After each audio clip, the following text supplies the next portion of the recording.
这只雌性红毛猩猩彻底沦为男人的泄欲工具，它被关在笼子里面长达6年之久，而它那饥渴的生活也足足持续了6年。在这期间，无数男人趴在它的身上宣泄着欲望，即便这只猩猩的皮肤已经溃烂化脓，但依然要继续承受这种折磨。当他被救援队救出来的时候，居然下意识地把屁股撅起来，朝向男性救援人员。这6年的折磨让他彻底成为了一个泄欲工具，这个动作早已刻在他的肌肉记忆里，一辈子都无法改变。事情发生在20年前的印尼，随着红毛猩猩的事件曝光，全世界的认知都被刷新。有人暴怒不已，恨不得将罪魁祸首剥皮抽筋，但也有人窃窃私语，互相讨论着和猩猩发生关系是种什么样的体验。根据当时传出的消息来看，这只猩猩虽然属于红毛猩猩，但它身上的毛发早已被主人剃光，浑身上下光溜溜的，而在它的皮肤上还有着各种溃烂和伤口。更让人大跌眼镜的是，它居然还穿着丝袜，脸上还化着浓妆。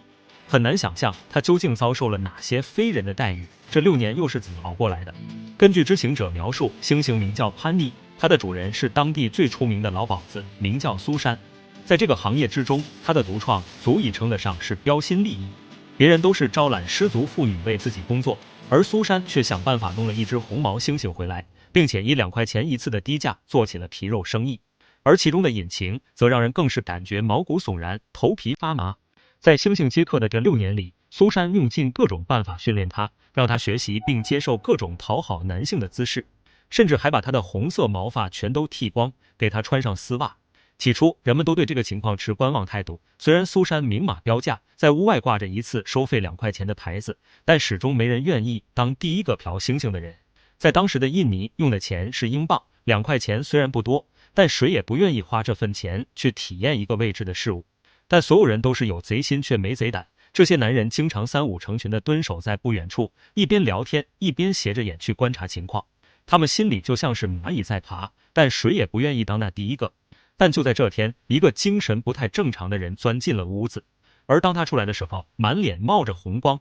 看上去就像是刚享受了一番帝王待遇似的。围观的人直接把他团团围住，七嘴八舌地问着体验如何。而当他们得知这是一种难以言述且极为新奇的感觉之后，现场的所有人都把伪装卸下，直接冲到门口排起了队。他们也要试试看这猩猩究竟能给自己提供什么样的服务，又是否真的如同那个人说的一样美好。而当体验结束之后，所有人都赞不绝口，表示自己一定会常来光顾。而也正是从这天开始，这只红毛猩猩彻底陷入了暗无天日的生活之中，它也彻底沦为了男人们的泄欲工具。而这样的日子足足持续了6年之久。在猩猩接客的这6年时间里，它以低廉的价格和优质的服务夺得了当地男性的喜爱，甚至有人不嬉闹的妻离子散，也要和猩猩保持肌肤之亲。而红毛猩猩潘妮的名气也越来越大，还吸引了不少外地人前来体验。而这些人大多都是内心极度扭曲的变态，他们对潘妮的行为也十分粗暴，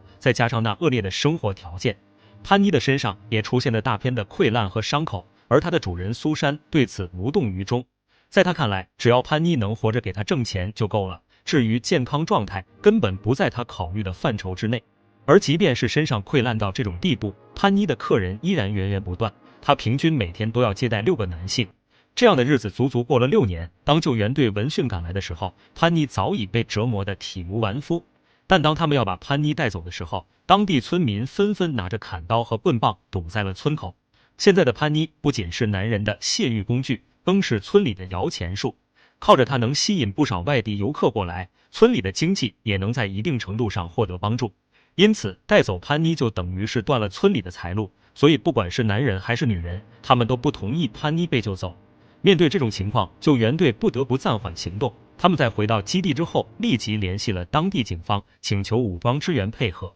而当他们再一次进村的时候，周围有着大量荷枪实弹的警察随行，那些村民也只能眼巴巴地看着潘妮被带走。但事情并未就此结束，潘妮虽然被救出来了，但她的内心早已被摧毁。现在的她对男人恐惧到了极点，只要看到有男人接近自己，就会吓得瑟瑟发抖。这6年的遭遇已经让她成为了一具行尸走肉，只能在女性工作人员的人工喂养之下生活。一旦脱离了工作人员的照顾，潘妮就连1个星期都活不下去。